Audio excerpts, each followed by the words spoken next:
Happy New Year, everybody. Happy New Year. Thanks. You're welcome. I hope your New Year has started really well and all the plans that you've made are perfectly happening. I wish that's my case. I looked at my Bible app this morning and it said you're 0 for 2 on my Bible reading. I thought, the one thing that I really set out to do, luckily I have a long drive and I can listen to it and we'll recover, but a lot of times we make plans and they don't always work out the way that we'd hoped, right? But that shouldn't stop us from making a plan. We have a fresh start here, and just as a quick overview of what we're actually going to be doing over the next 7 or so weeks is we're going to actually looking at purpose. Some places call this mission. It's the idea of what are we actually here for? We're going to look at some general principles while we try to nail down exactly what that is in our vision. Thing that we're doing. Please be here next week after church. While that's the case, there are some general principles, and we're going to look at it through the first book of the Bible, through Genesis, and what that actually looks like, not just as an individual purpose, but as a church. February, by the way, we're supposed to have all of our data from all of us synthesized, and we will actually have a new vision and a new purpose statements that you'll think it's groundbreaking and amazing. Maybe not, but it's the whole thing that keeps us focused and oriented in a direction. And actually, that's what we really want to do, because it's so easy to get so many pots on so many fires, and none of them are boiling. Does that make sense? So we really want to make sure we're clear and we're oriented in the same direction, even though there'll be different ways that we can express that we're here for the same purpose and that same heart is behind everything that we're doing. What does it actually mean today? What does it actually mean to follow Jesus?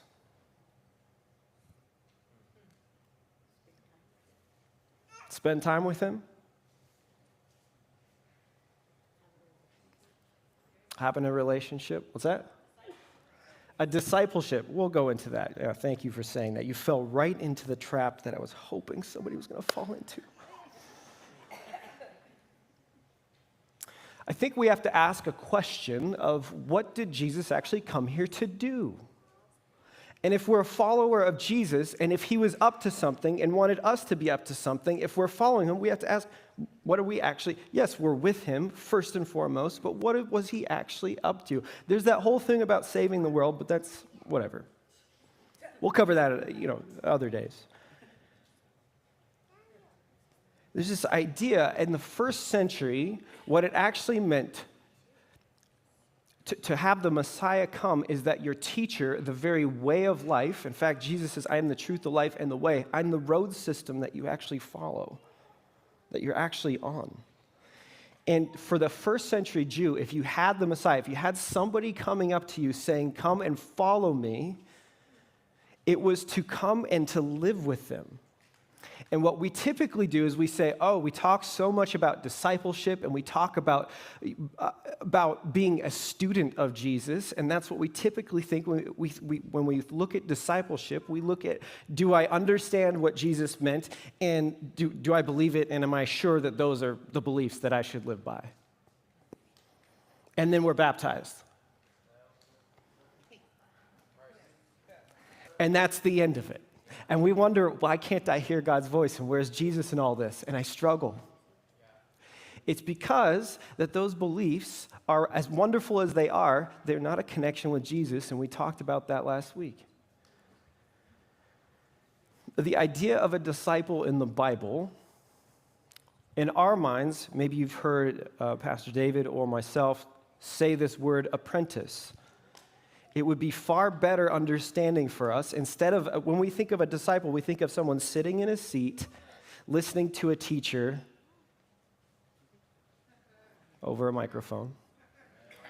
There's a time and a place for that. Jesus did this with his disciples, but this was not all that was to discipleship. An apprentice was somebody who lived with their master, slept, walked with them, slept in the same house, walked with them, learned their very way of life from living with them on a constant day-to-day action.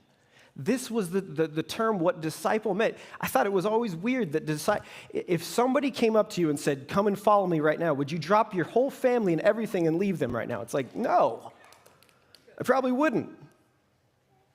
Well, that was what it meant in the first century for a disciple. They dropped everything and they left and they lived with him because they had to learn what it meant to actually live. Not just principles on what religion is like. What actually brings you life? Who better to go to than the author of life itself? We've entitled this The Prototype. I think the first follower of Jesus, anybody? It's Abraham. Far before Jesus was ever born, I believe this is Abraham. And I think Abraham's purpose, we're going to come back to this over and over again, is the same purpose as you and I have today. And this principle is going to come to us over and over again. God calls you into healing, this term wholeness, by his life-giving presence as a way of life. And then he calls you to become an apprentice in the healing of others through life-giving presence in his way of life as well.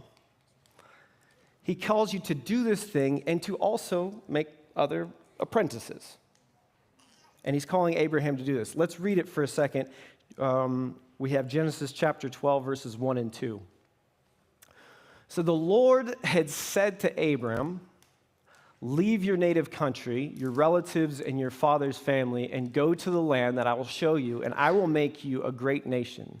I will bless you and make you famous, and you will be a blessing to others. Can I grab my water? Caleb? Or might be ours. Well, that's awkward.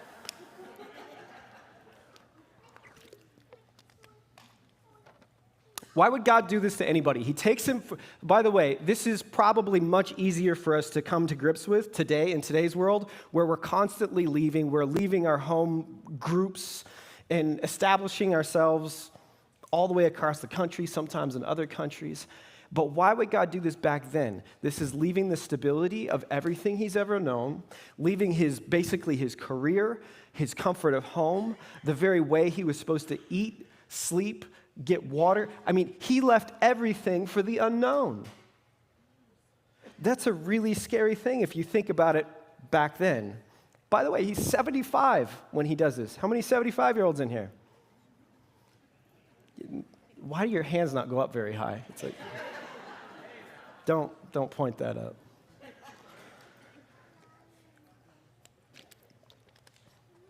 You can volunteer to get in a motorhome when you're 75, but to put everything that you own on horseback and your whole family and everything and journey to another country completely is a whole nother story.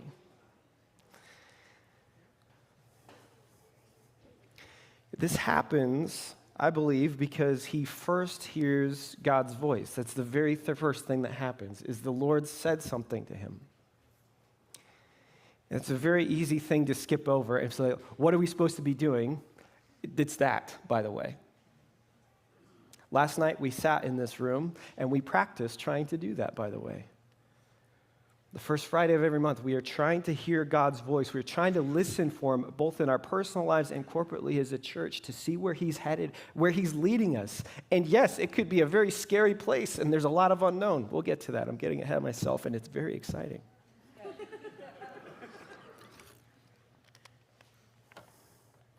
But I think that the temptation to pass this part up is actually pretty great, because hearing God's voice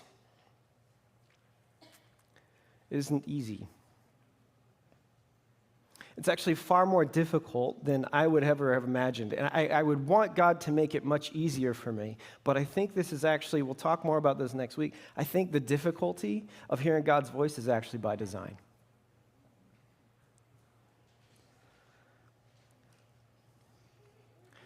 And these four principles are at work here. And the first thing is that we hear God's voice. Now, I don't know what this experience was like for Abram. For me, and for most of us in here, I've never heard God audibly speak out loud. But there's been some next level stuff that has happened in my life that I have no other explanation for other than is God directing my life. I believe that is God speaking, and he has different ways of doing that for each one of us. Sometimes it's more of an intuitive way, but he has ways of doing that for each one of us, and it's going to be different. And the whole point is that there's this breakthrough where you actually hear it, where you're actually going, maybe this is it. And you take a step. We have so many distractions, and we have so many noises, and we have so many voices speaking into our ear, and I hope that you're taking the time to attempt to hear God's voice in our lives. That's the whole point I'm trying to make. In order to be called by Jesus, I think you need to hear his voice. The second thing is that once he hears the voice, or once he feels like there's a direction, whatever that looks like, he actually acts upon it, and he goes. Now, this can be scary. Again, we'll talk about this next week, about what if I fail and what if I fall. That's next week. But the reality is he acts upon the conviction that's within his heart. When he hears God's voice, he actually goes. Now, I shared my story maybe a month ago or so, about when I left Alaska and I thought I had overdosed, and I just felt completely lost in life. And I knew there was something inside me that said, you gotta leave home. The environment around me and everything that was going on, I remember I could not get away from it. It was impossible. And I remember coming home that day, a terrible day from the kayaking trip, if you remember that, coming home, and I remember having a conversation with my dad, and I just said, Dad, I got to get out of here. I'm either going to end up dead or in prison or in trouble. My best friend, still in prison, been there for 12 years.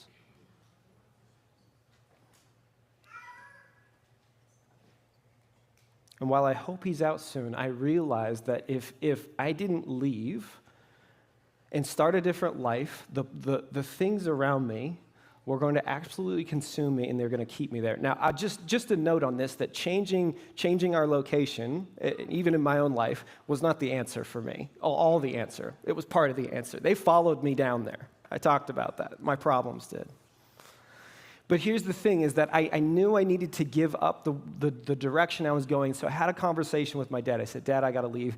He ended up, thankful for a dad in life, he ended up moving me down a month later, down to Walla Walla, Washington, where I got to start a new life. I didn't know what I was doing. You know what's different about that today? Nothing. It's that we've heard God's voice and we're going to follow it. And I had a plan, and I was going to nursing school.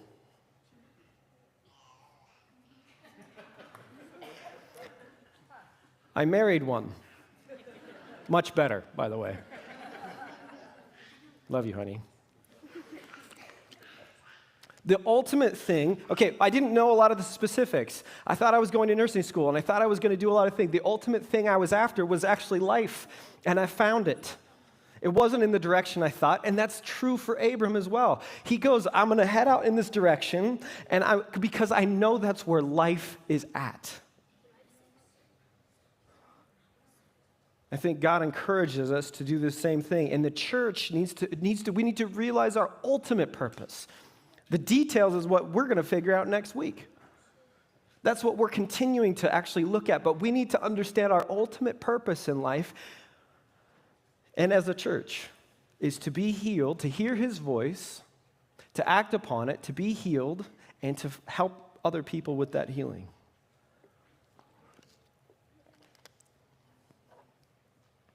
I find Abram's story oddly relating and inspiring because he moves out of his front door and he actually doesn't really know where he's going. He's like, the Lord's going to show him. It's like, okay, here we go. And he goes and he takes the step because he knows his ultimate purpose, and life is out there where God is directing him, not back at home. This is why he's the prototype. Not the ideal, We get that much later in the New Testament, but he's the prototype. It's hard for people that have their life completely planned out for themselves. It's hard. Faith is hard for them. For people like me, it's hard to make a plan because I like living my seat flying by the seat of my pants and just seeing where God's going to go. And I think he needs both, by the way. And it's a challenge for both. But here's a picture of something that, if you know what this is from the movie The Raiders of the Lost Ark. Okay? And this is one of the most famous scenes. And Indiana Jones is actually chasing down this truck and flies off. He knows what his ultimate purpose is to find the lost ark, by the way. And he's doing it. But there's a scene right before this. The movie leaves you kind of on this cliffhanger. And someone asks Indiana Jones, he says, what are you going to do now? And Indiana Jones goes, how do I know? I'm making this up as we're going. And I think that's part of the beauty that we get to do. I would love it so much if I stood up here and told you exactly where I know God's going to lead us. I would love that. I'd find a lot of security in that. I would love it if y'all had that. Well, some of you do have that, and I find actually a lack of security in that.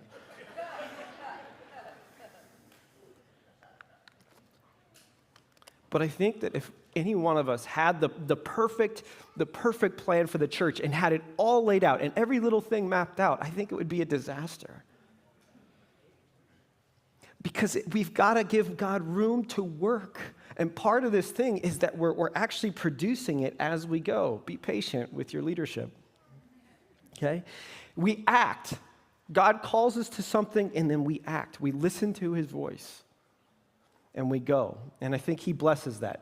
And speaking of the word blessing, that brings us to our third thing from this very story, is that it says he's going to bless Abraham.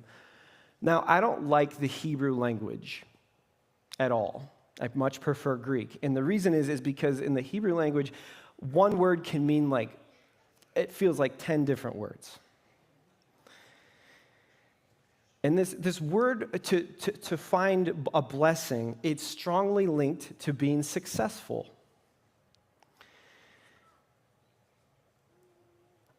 What else it means is to be happy, to find flourishing or fullness of health, to be whole, to find fortune, and ultimately to be deeply satisfied. You want that? Our world's dying for it.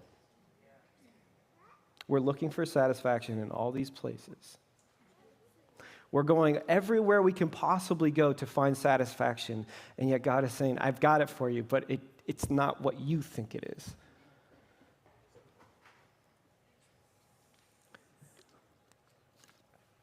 I think when we look at Abraham, you can look back at his life and you can say, well, was he successful? Why? Why was he successful? You said yes, David. Why was he successful? He followed Jesus. Because we're here today, by the way. There was somebody that stepped out their door and followed God's voice, and you and I in here are here because of that today. I would say that when God promised him a generation and a multitude of people that would be, his children would outnumber the sands of the sea and the stars of the sky, whatever it was, it came true. He didn't get to see it yet, but it came true. How do you know if you're successful? Well, the Bible calls this thing called being fruitful. If you are faithful, you will be fruitful. How do we know as a church, let's take this back into our context for a minute. How do we know as a church if we are being faithful but fruitful in God's kingdom?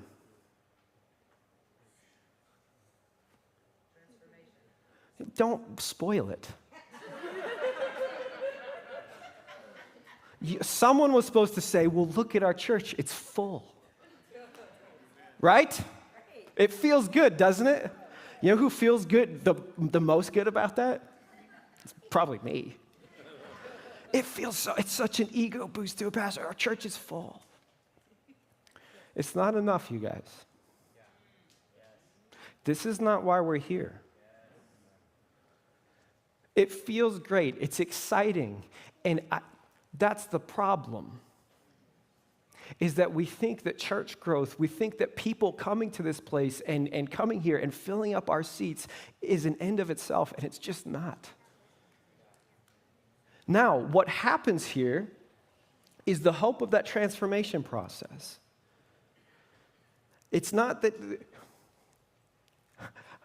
church growth, typically, how the church grows matters, doesn't it?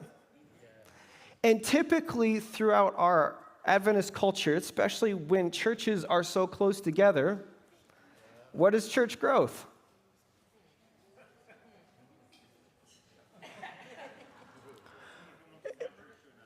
It's an excitement. Oh, there's something exciting going on over here. I better go over there, and I'm going to switch my membership. And then this pastor feels bad, and this pastor feels good. This church feels bad. This church feels good. And we just do this musical chairs, and there's never, I don't want to say never. That's a terrible thing to say. But sometimes there isn't transformation that doesn't happen in the process. And we're like, we're growing. It's like, no, you're sheep stealing.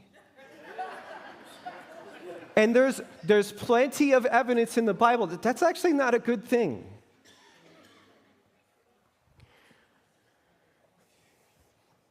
It's movement, but it's not maturity. It's activity, but it's not transformation. It's noise, but I will tell you, it is not the gospel.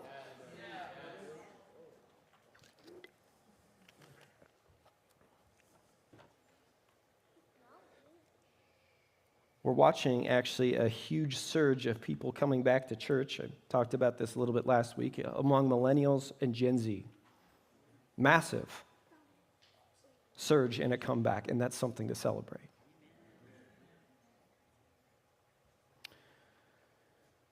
I believe that God wants to grow this church. I do that. I do believe that. I do believe He wants you here today, no matter what church you're from.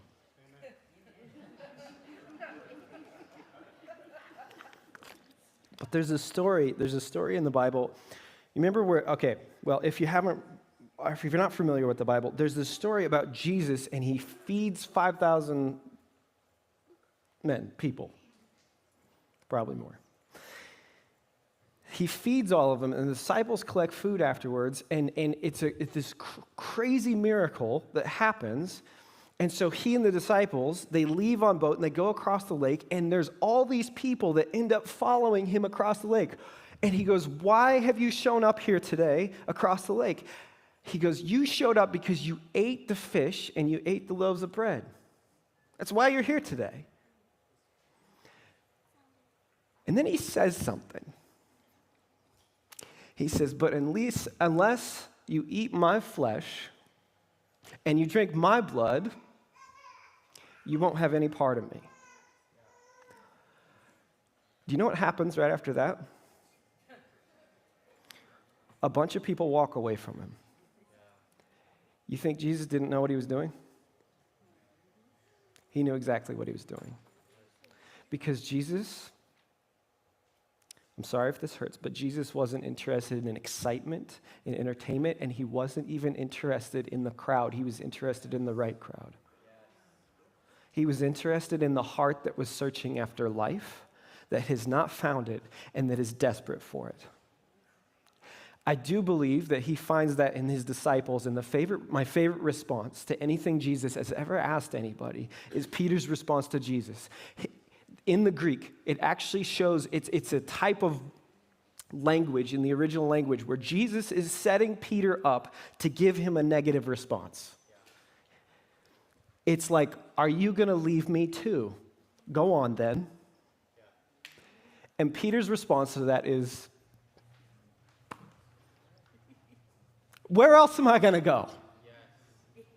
You have the words of life. I'm committed to that. I don't understand what you just said. You're crazy, honestly.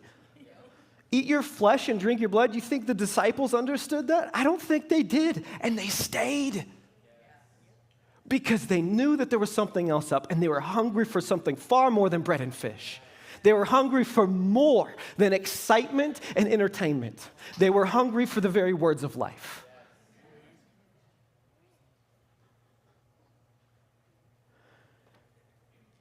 I do believe that this was they understood that they needed their own healing, and sitting with Jesus and living a life that was connected with him was the way that they were going to find that. Part of what healing is being here today, hearing the words of life, singing the words of life together.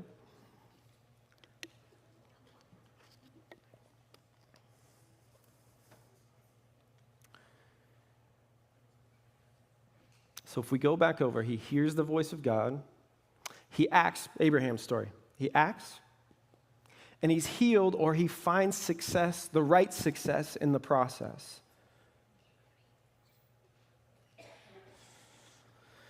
Now, Jesus came and he taught people. And he taught people not just to find the healing and success, but also to help others help find him. The whole point of this, this is what he finds we call something called the Great Commission, where Jesus sends out the apprentices of him, and he goes, go and tell everybody about the good news. Go and tell everybody what's happening. That there's actual healing and real life going on, and they go do that. I think that following Jesus in our lives means that we'll become an agent of that very healing that's taken place in our lives for other people. We will help them find success in life, ultimate satisfaction. It's this idea that we talk about Jesus and we talk about him as a person where heaven has come down to earth. And what I mean by heaven is I don't mean some place where the angels are shooting arrows and blowing trumpets. I mean this place where God actually resides, where his presence lives, and where things are whole again. And he says what actually happens is God's presence, Jesus came down and actually brought heaven down to you and I right here. It's not just something to live for in the future. It is something that is active right now in this world, something to experience, even if it's on a micro level. And he says that the whole point of this is for our church to become a little heaven, a little piece of heaven for people, where you can feel whole. And then from there, you're sent out, and you create little pockets of this. Even if somebody never enters this church, is the hope, is that you become whole in this place, so that when you go out there, we create little heavens out there too. And people might be reflecting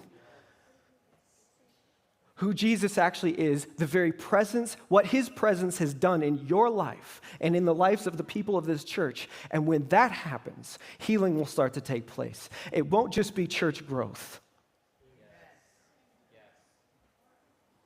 It will be about the kingdom of heaven growing here on this earth while it seems to be falling apart right before us. People will be hungry more now than ever for life-giving words, for hope that there actually is life and that things actually happen that can give them a purpose. There's five things we have as human beings. When we start to heal mentally, when someone who has struggled for their entire life with anxiety, struggled to get out of bed, struggled to do actually anything in life, struggled maybe to take that step that Abraham takes. And when we find that through counseling, through a community of encouragement and prayer, and dare I say, even the right medications, careful. But mentally, when we see somebody healed, I believe that that's some fruit.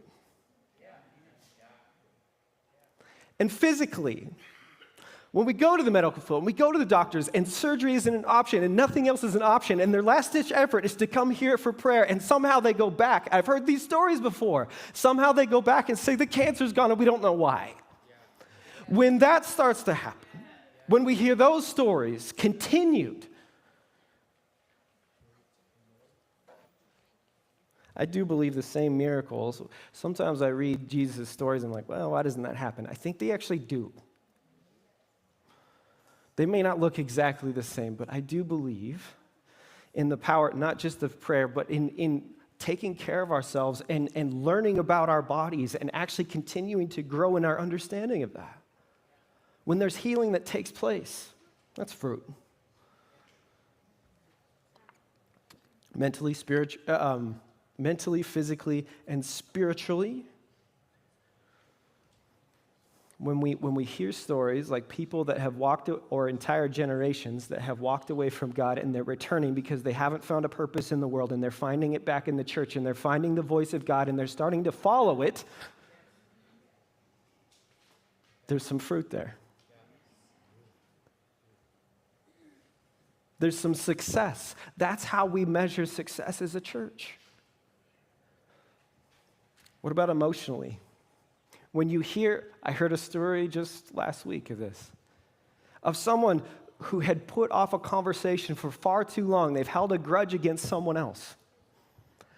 And they said, I heard something that was inspiring to me, and it called me to go talk to that person, and they made up.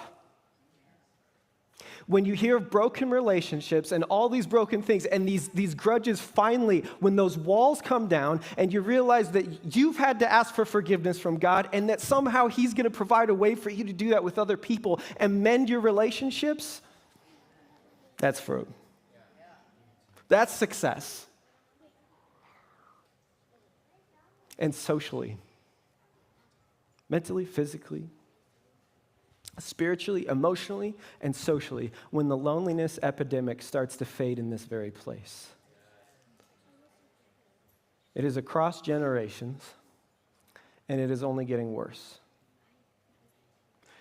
The ability to not feel alone, to feel like there's somebody else there too, and the ability to make a community is something that people are searching for. They're dying for it. And I believe that this church has an opportunity to do that unlike any other place. That would be successful for us. Well, we're not just a worship center, as important as that is, on Saturday mornings, but a place that serves the whole person. When they arrive here and when they go out, spiritually, mentally, emotionally, physically, and socially.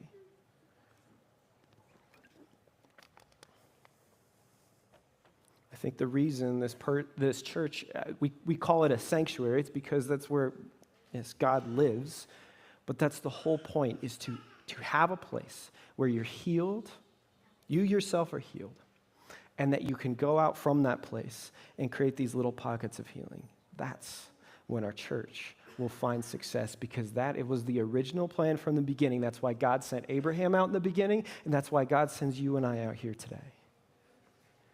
And the hope is that we slowly start transforming, as we already have, by the way. We already have a very good foundation, and we're already doing a lot of these things, and we continue to develop ways in which we serve the people that enter this place and go out from here to know Jesus' healing power and to actually spread it. That's our hope. That's our goal. Let's have a word of prayer. Jesus, thank you. Thank you for your healing touch on our lives. And I just want to pray for those that have struggled to find your voice and have struggled to feel that presence in their lives. And I pray that you be real to them and be real to all of us, and help us all to find your presence, to understand how you would live in today's world, how you would walk and talk and act. And that we would model after that, not because it's something we have to do to gain eternal life, but because it is life itself, Lord. That your way actually produces a more abundant life, a better life, and help us to actually learn what that is. Help us to heal holistically, and help us to want to do that in the culture, in the city around us, Lord, that is hurting and dying. Help us to want to serve because you have served us. In Jesus' name, amen. Okay, kids, you can come up and get your tokens. You guys have a great rest of your weekend. Hope that you find some rest. Hope that you find peace, and Happy New Year to everybody.